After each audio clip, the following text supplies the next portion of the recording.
Stork coming out, clearing the mines, and if Stork moves in with this force, he might be able to actually cause a lot of damage. I think there are 3 tanks out, 2 or 3 tanks for Lomo. He has some vultures in here as well, but the observer is in, so the observer is going to be able to see all of the vultures that are coming out here for Lomo. Lomo still committing to quite a large army here from those 2 factories. And the shuttle coming in now for Stork is trying to come around between those turrets, and Lomo's trying to sneak in with his vultures, but it's not going to work because Stork blocked his choke, and Stork is amassing dragoons here. He's getting out a ton of dragoons, and since he went for observers so quickly, it makes me think he's going to be able to push into Lomo's base very soon. He's getting up his 3rd base right now, technically 2nd base, I guess. It's the 2nd gas base anyway. He has his mineral only behind his main. Now he's going out with a small dragoon force. I think Lomo definitely knows about this. He saw that with the mines going down there. So he's going to know when to siege because he has some mines out front of his natural as well, I think. Stork is prepared for vulture run-bys. He has a couple of dragoons guarding the front, but that means he has 2 less dragoons in the field. So I'm not sure if he's going to be able to break this.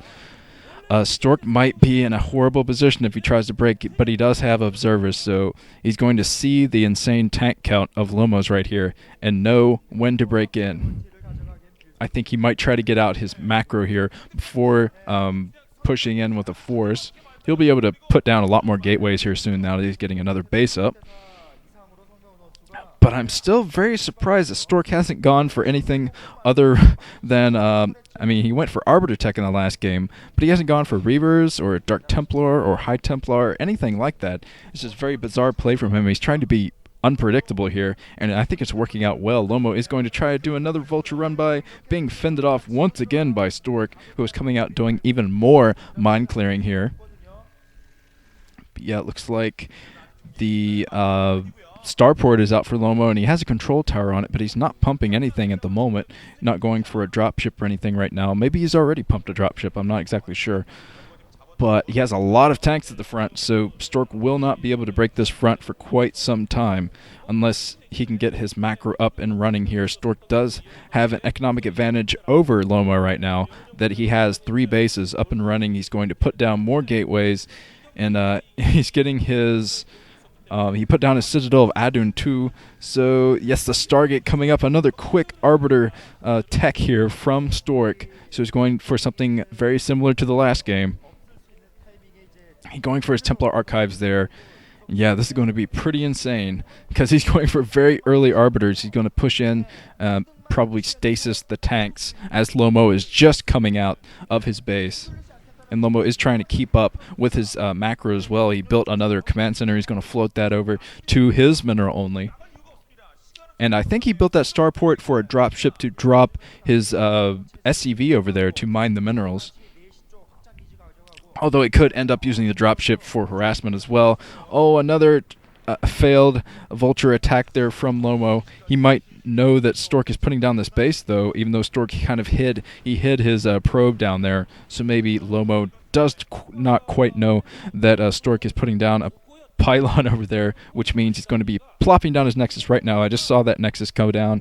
So Lomo is going out with some troops in that dropship, and this might be spouted by Stork. No, Stork coming out here. He's going to mine clear instead.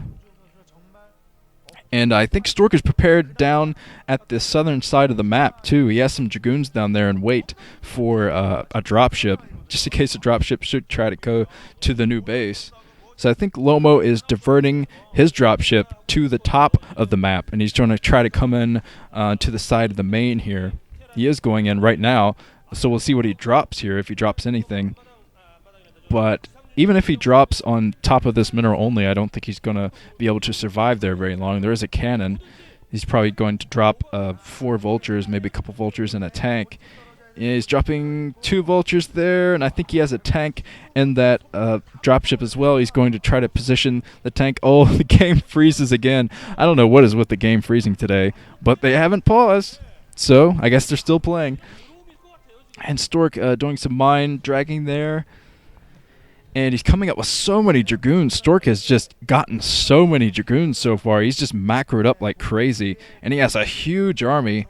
and he's going to be able to push in again. This is a very similar strat to his last game. I think he's waiting pretty much for his Arbiter before he really commits to pushing through the natural expansion. But I think he'll be able to take on Lomo here if he doesn't make a horrible mistake. Oh, the game freezes again.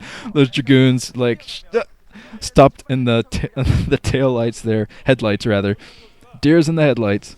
But looks like Lomo is building a turret here in the middle. He's trying to hold the middle against all these Dragoons from Stork. But Stork just has so many troops on the ground right now. This is going to be a massive battle in the middle. And as soon as the Arbiter comes out, I think he's going to try to tackle those forces. Even though stasis won't be nearly done, I think he will try to come in anyway. Here's Lomo holding his ground while Stork goes out with even more zealots to try to mine clear there. He has a couple of cannons in here as well to fight off this harassment. So only a few probe kills there. And that vulture harassment is not doing much for Lomo in this game. Lomo is going to have to rely on his gigantic troop micro here soon, because that's what's going to save him. Arbiter's coming out right now. And I have a feeling the Arbiter's almost done by now. So the Arbiter is going to come in and support Stork's troop. And Lomo, I think, was getting rid of a few mines there just to make sure that Stork can't drag a lot of mines into his tank line here. Stork is preparing. He's preparing to push in. And as soon as the Arbiter comes in, that's when it's going to happen. And this is going to be incredibly intense. This is going to be up to really who can hold the high ground and keep it there the longest. I really think Stork should have probably gone for Reavers in his games, but we'll see if he can do this. I think he's going up right now with a humongous force. He's falling back a little bit here. He's going in with his Observer just to spot how many tanks that Lomo has on the ground right now, and he's trying to figure out the best possible way to attack. He's going to come in from behind as Lomo is pushing towards Stork's base. Or Stork could be counterattacking. I'm not sure. I think he's going to come in from the side here. He's coming in with all of his zealots, trying to drag all those mines into the tanks here. But Lomo has a very good defensive position. This is going to be very tough for Stork to come in here with. But he might have stasis getting ready to come up here soon. The game freezes as a pivotal moment, and Stork is coming in with his shuttle as well, dropping on top of the tanks. He's going to try to get some good zealot bombs in here, and he does surround all of the tanks. This is looking a lot like the last game, folks. All of the tanks going down, and Stork still has a huge army on the ground. I think Stork has taken this game. Nuke is happy and dancing. Booty pop, booty pop. Okay, I'm kidding. I'm not actually doing a booty pop, but it looks like Stork is coming up here now with a huge force, getting rid of all of the remaining mines on the map right now. While Lomo's going in for a nice counter harassment here, getting rid of some probes there at the natural expansion of Stork's. But Stork has such a booming economy. Once again, Stork is focusing so much on economy. He must have watched a lot of Lomo's games, maybe some replays that he had against Lomo, to know his weakness like this. All of the SCVs being stasis there. Fantastic. Look at that. And those SCVs are blocking the choke, so there's nothing's going to get out of the main to help Lomo here. This is ridiculous. Stork has come to completely own Lomo in this game. GG from Lomo. Stork moves in to the round of 16. Bork power, people. Reuniting with Bisu, creating the most powerful Protoss force in the game. Well, guys, I will be back next week with a wrap-up of the Bacchus OSL selection, and that is happening Friday, and I will be coming up with a very cool preview and predictions video. See you guys then.